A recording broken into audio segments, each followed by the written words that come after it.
नमस्कार. काल झालेल्या लोकसभेच्या निवडणुकीच्या निकालानंतर आता बहुपक्षांना जे जागा लोकसभेच्या मिळालेल्या आहेत त्यानुसार आपण जागेचा आपण सध्या तुलना पाहू. तर यामध्ये पाहू शकता की तुम्ही लोकसभेच्या जे भारतामध्ये 543 जागा होत्या, 543 पैकी कोणत्या पक्षाला किती जागा आल्या आहेत आणि कोणत्या पक्षांची भूमिका यामध्ये महत्त्वाची आहे हे आपण सध्या या व्हिडिओच्या माध्यमातून पाहून घेऊ. तर भारतातील लोकसभेच्या जागा ज्या आहेत 543, तर त्यामध्ये तुम्ही पाहू शकता की BJPला ग्राफ जे किती मिळालेला आहे, JDला किती ग्राफ मिळालेला आहे, काँग्रेसला किती ग्राफ मिळालेला आहे, समाजवादी पार्टीला किती ग्राफ मिळालेला आहे. तर अशा पद्धतीनं आपण जे आता वोट शेअर पाहू शकता की आपला जे 1.11% वोट शेअर मिळालेला आहे.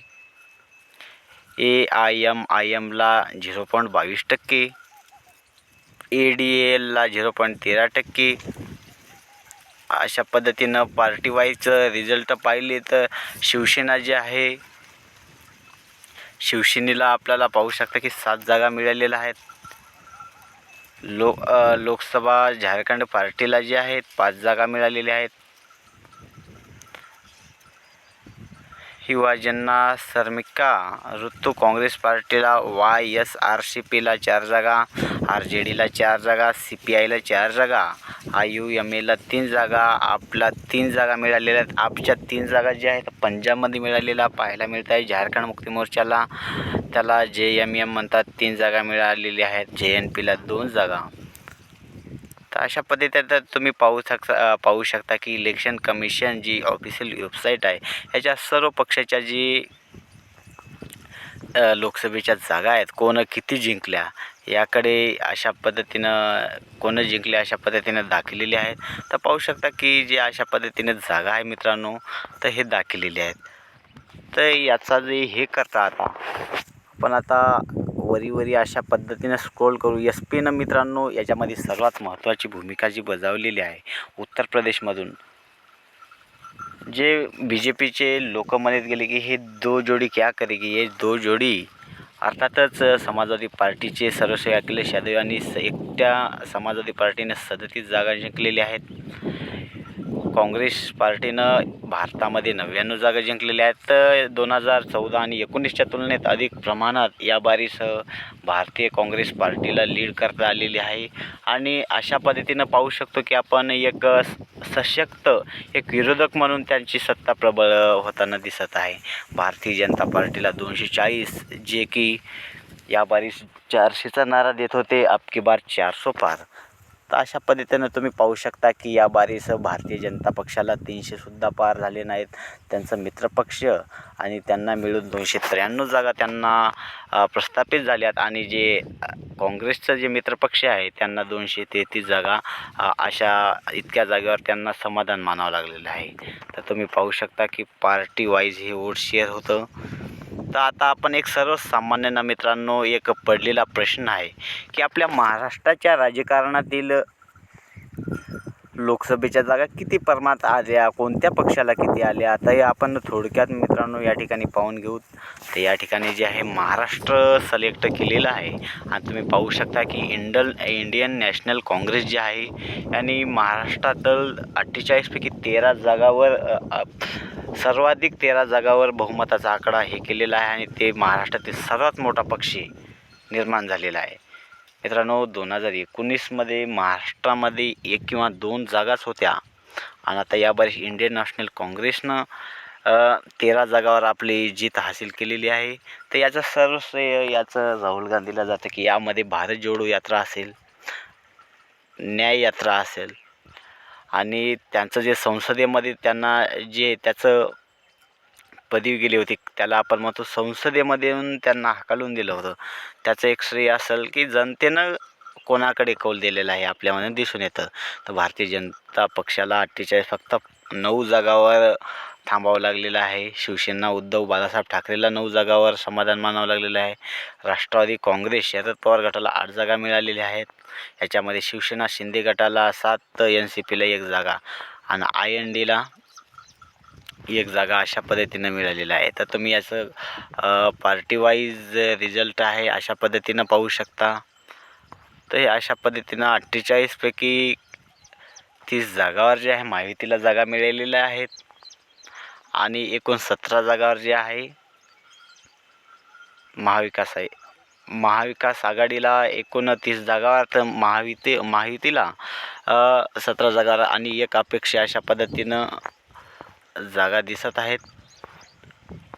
तर तुम्ही पाहू शकता की महाराष्ट्राचा जे नकाशा आहे अशा पद्धतीनं यामध्ये सर्व मराठवाड्यातील 8 जिल्ह्यापैकी 7 जिल्ह्याच्या ठिकाणी महाविकास आघाडीला भरभरून यश मिळालेलं आहे. यामध्ये मित्रांनो महत्त्वाची भूमिका जी आहे, जे राष्ट्रवादीमधून 2 गट पडले त्याच्यामधली नाराजी सर्वात मोठी, कारण की राष्ट्रवादी अजित पवार गटाला मित्रांनो फक्त एक जागा जिंकता आलेली आहे.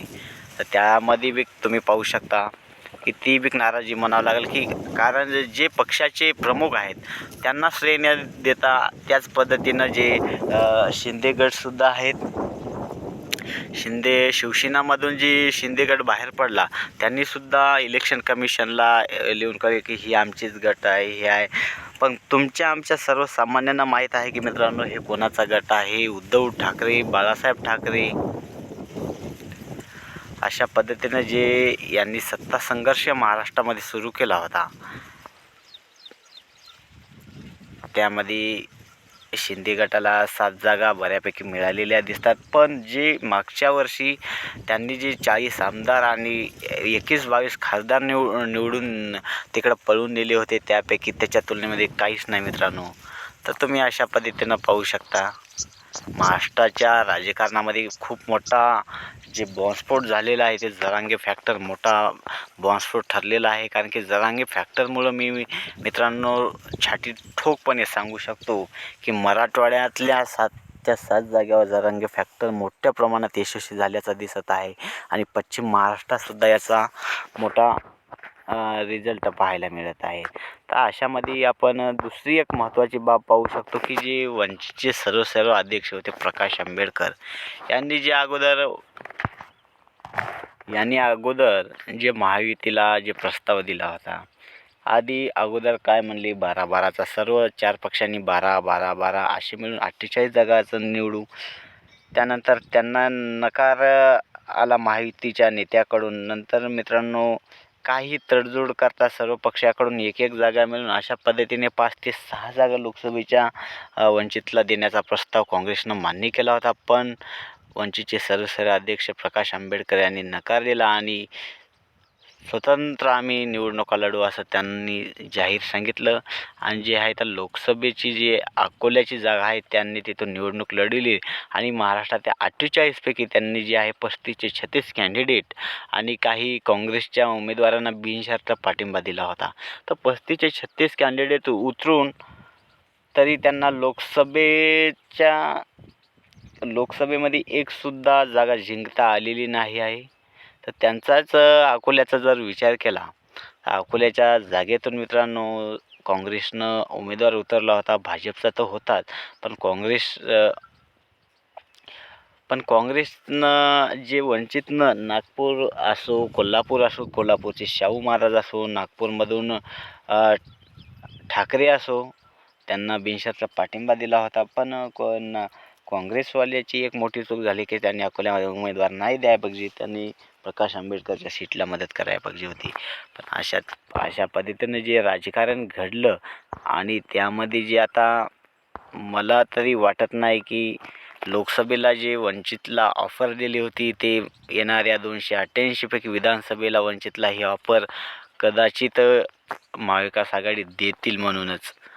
तर मित्रांनो आय होप की मी माझं विश्लेषण थोडक्यात मांडलेलं आहे. तुम्हाला काय वाटतं आहे? 2024ची जी निवडणूक